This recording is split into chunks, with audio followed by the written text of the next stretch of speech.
तुम्हाला माझा राजीनामा हवाय ना, मग तो आजच मिळेल. आपण दोघींनी बँगलोरला जायचं. बँगलोरला? त्यातल्याच एका बिल्डरने साहेबांच्या नावची सुपारी दिली.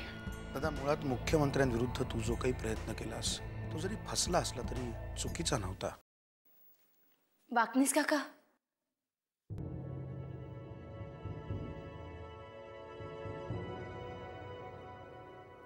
मला तुमच्याशी थोडं बोलायचं आहे. बोला वहिनी साहेब. तुम्ही काल आत्याबाईंशी काय बोलत होतात? काल यांच्याबद्दल. यांना कोणी? हो, बातमी खरी आहे? दुर्दैवाने. पांडुरंगा,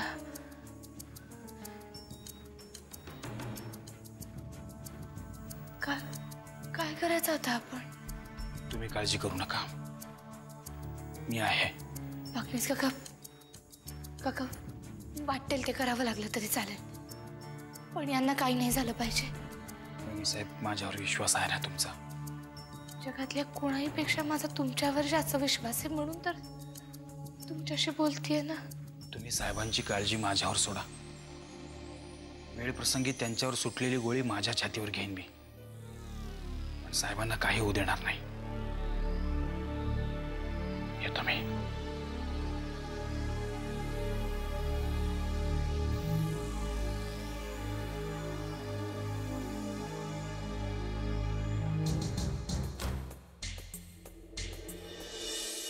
साहेब, गुड मॉर्निंग वाकनीस. बरं झालं वेळेत आलात. आजपासून पुन्हा एकदा जोमानं कामाला सुरुवात करायची आहे.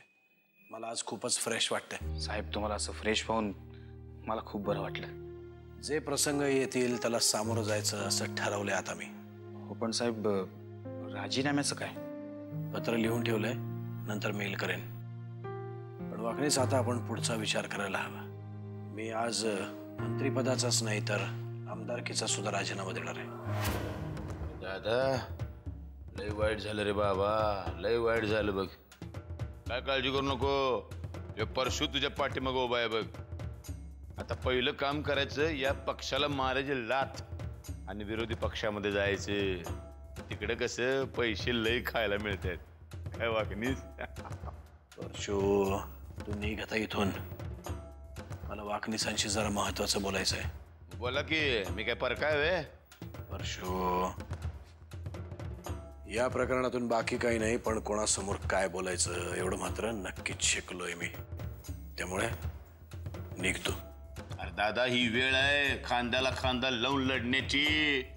कळलं की एवढ्या मोठ्या संकटात सापडलेला असताना. माझ्यावरच्या संकटांची तू चिंता करू नकोस. येतो मी. काय परशु, येतो.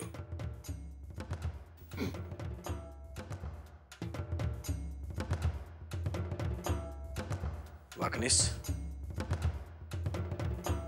वामनला बोलवा तुम्ही.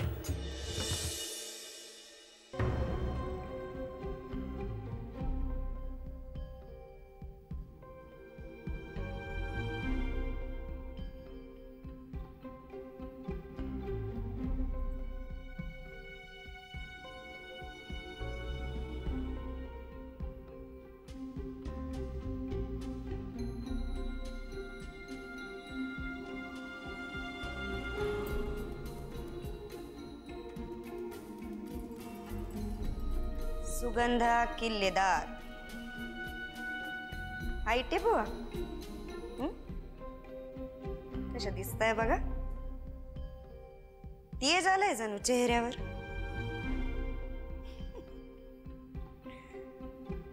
शोभती का नाही किल्लेदारांची सून? काय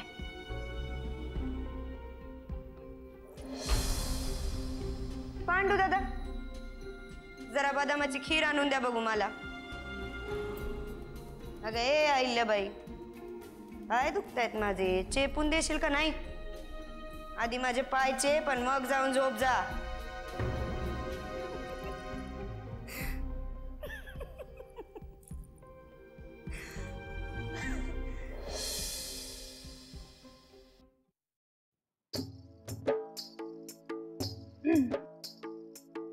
हे कोण आहे रे तिकडे?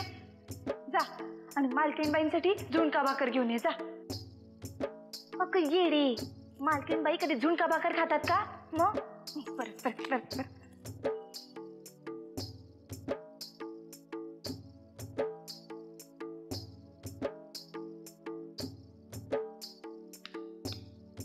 कोण आहे रे तिकडे? जा आणि मालकीणबाईंसाठी तूप रोटी घेऊन ये जा.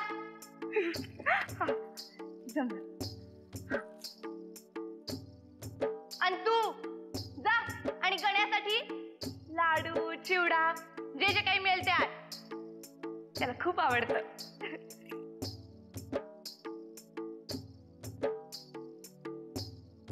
आणि तू रे बघत काय थांबलाय? ये आणि मालकीणबाईंचे पाय चेपून दे. ये.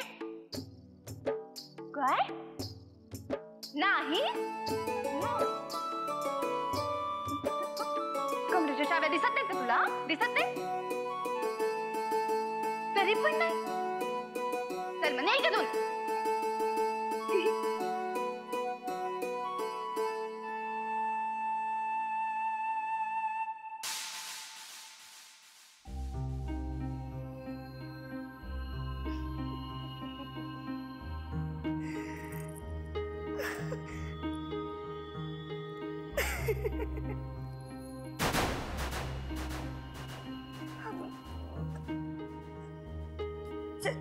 जानकीताई अगं मी पाहिलंय सगळं. मला माफ कर. मी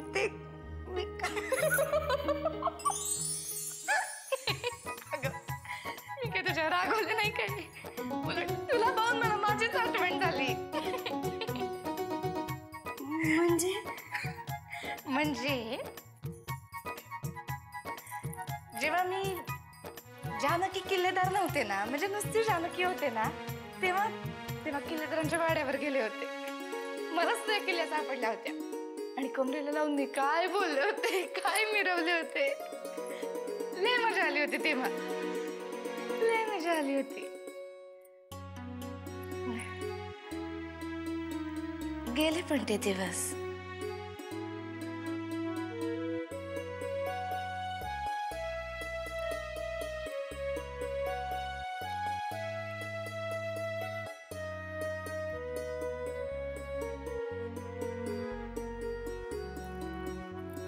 चालू देत तुझं.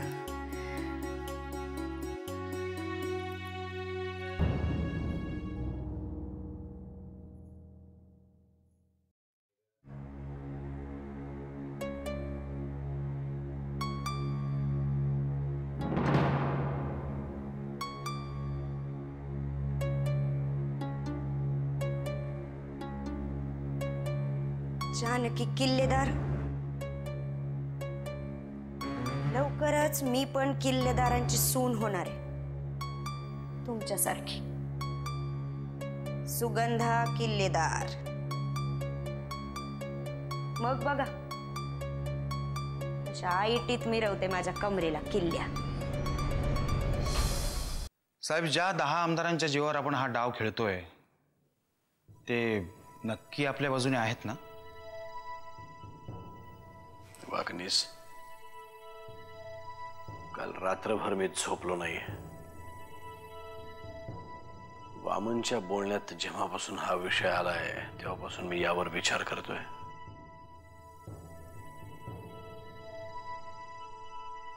त्या 10 जणांपैकी प्रत्येकाशी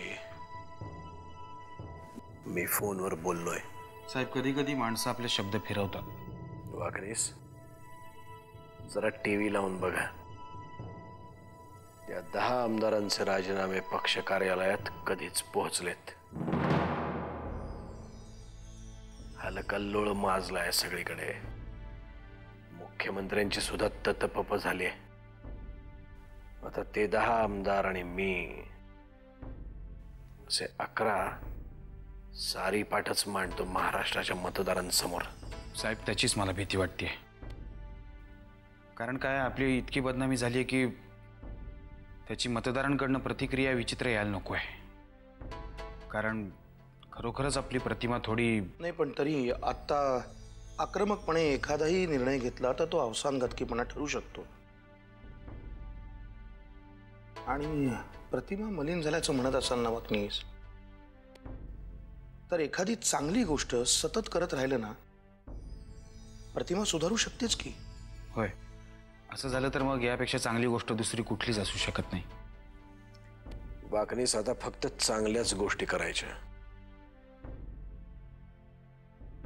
जे झालं ते झालं. ज्या पद्धतीने गेली 30 वर्ष आपण काम करतोय तीच पद्धत फॉलो करायची. प्रामाणिकपणाचं राजकारण. आणि खरं सांगू का दादा, ज्या माणसाच्या विरोधात तू हे लबाडीचं राजकारण खेळलास ना, तो माणूस आहे की धुतल्या तांदळासारखा नाही आहे रे. एक नंबरचा भ्रष्टाचारी माणूस आहे आपला सीएम. बरोबर बोलताय तू वामनराव.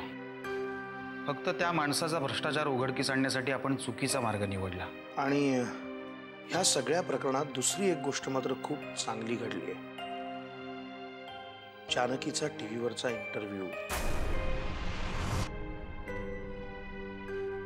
वाकनीस, तो इंटरव्ह्यू सगळ्या चॅनलवर सतत दिसत राहील याची काळजी घ्या. हो साहेब. खूप चांगलं बोलली आहे ती. 1 मिनिट मामान. मी कितीही बदललो असलो तरी त्या मुलीबद्दलचं माझं मत अजून बदललेलं नाही. कुठल्याही कामात मला तिची मदत नकोय. वाकनीस. दादा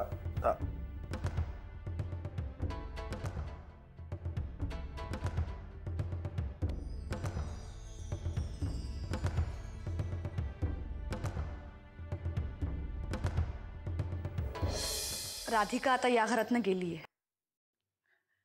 हे का मला सांगायला आली असतो? मला माहिती आहे की. पुढे काय हे विचारायला आले. अगं पुढे काय म्हणजे काय? काय म्हणायचं तुला? मी चाव्यांबद्दल विचारायला आले.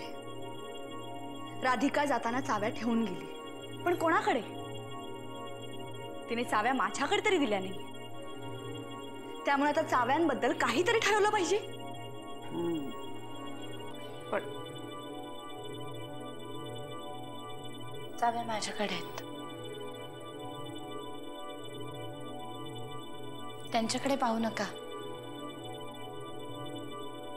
या घ्या. नकोयत मला. भीक घातल्यासारखं माझ्या झोळीत घालणार असशील ना चाव्या, तर मला अजिबात नकोय. तुम्हाला नको असल्या तरी मी आत्याबाईंकडेच जाणार होते. आत्याबाई. अगं तुम्ही दोघे जणी बघून घ्या ना काय ते. आता या वयात घरातले आर्थिक व्यवहार करणं जमणार आहे का मला? या चाव्यांवर हक्क दाखवावा असा अधिकार माझ्या नवऱ्याने मला नाही दिलाय. मला त्यांचा विश्वास मिळवता आला नाही. घराचा व्यवहार मी काय सांभाळणार?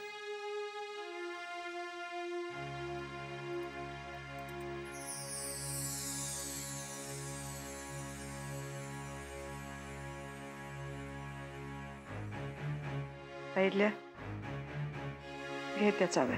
नाही आत्याबाई,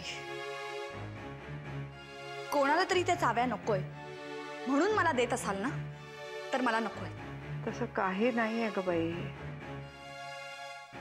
घे, खरंच घे.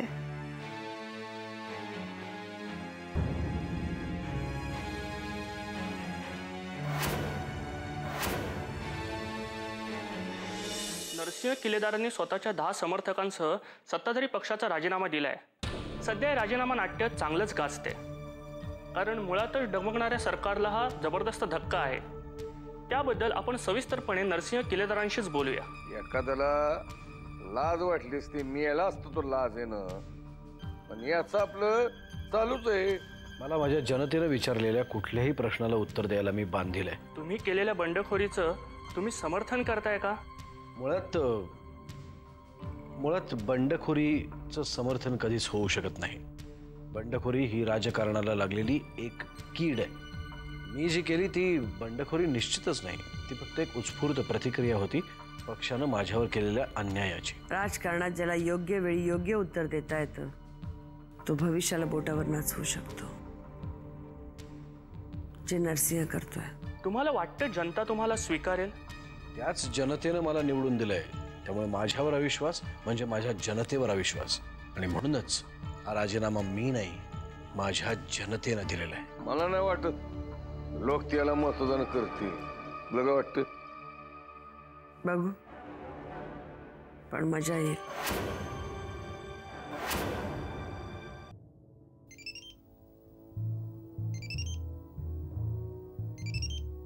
साहेब, दिल्लीवरून सारखा फोन येतोय. पुढले 2 तास कुठलाही फोन घ्यायचा नाही सांगितलं ना मी तुम्हाला. साहेब, फोन नाही उचलले तर त्याचे विपरीत अर्थ काढले जातील. त्याने काही फरक पडत नाही, पण वाकणीस आता सगळं प्रकरण इतकं पुढे गेलंय की. वामनराव, तसं नाही आहे. ही दिल्लीतली धिंड म्हणजे अवघड जागचं दुखणं. अहो, त्यांना सांभाळावंच लागतं. काही सांभाळण्याची गरज नाहीये. जे करायचं ते करून घ्या म्हणावं. ठीक आहे, मी थोडा वेळ बाहेर थांबतो.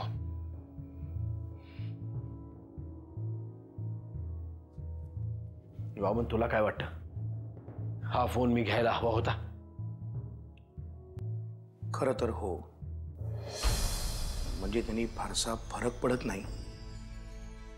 दादा, वनवास सगळीकडनंच पेटलाय.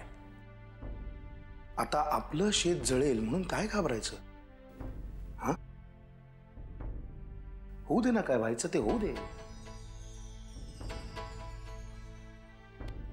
साहेब, वाकणीस, तुम्हाला सांगितलं ना फोन घेऊ नका म्हणून. तसं नाही साहेब. काय आता फोन घेतला तुम्ही? काय म्हणतायत ते? त्यांना म्हणावं काय करायचं ते करून घ्या. साहेब,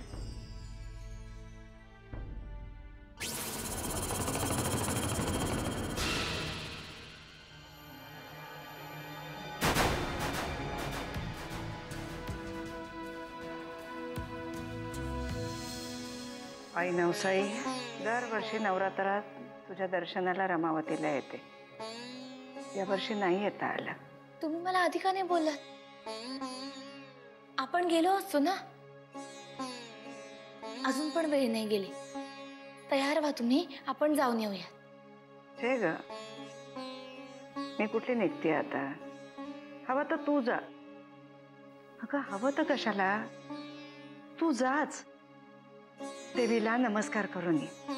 पण तुम्ही का नाही येणार? अगं, नरसिंहाला या अशा परिस्थितीत एकटं सोडून मला नाही येता येणार. आणि तू एकटी नको ना जाऊस. गणेशला घेऊन जा बरोबर. देवीला जा, दर्शन घ्या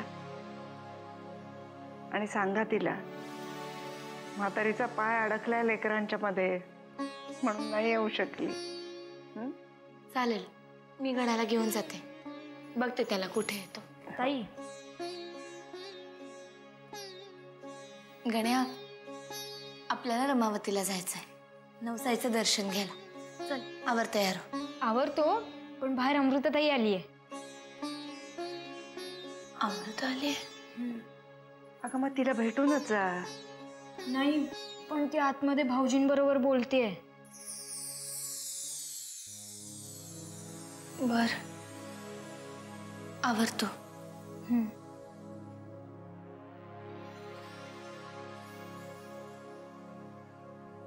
जानकी, आणखीन एक काम सांगू तुला? येताना सुमित्राला घेऊन ये. ती आता घरात असावी असं वाटतंय. आणशील? घेऊन येते तिला. मला बाबांशी थोडं बोलायचंय. तुम्ही जरा.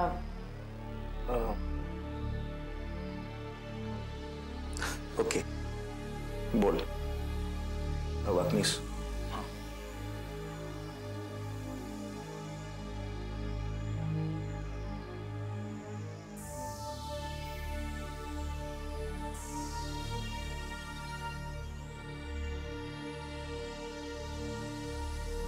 हे बघ अमृता, माझ्याबद्दल तुला जे काही बाबा, आज मी बोलणार आहे आणि तुम्ही ऐकायचंय. अमृता,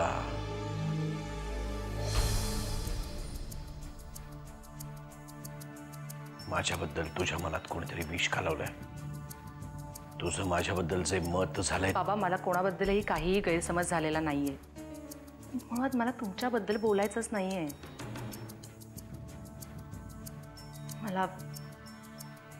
मला जानकीबद्दल बोलायचंय.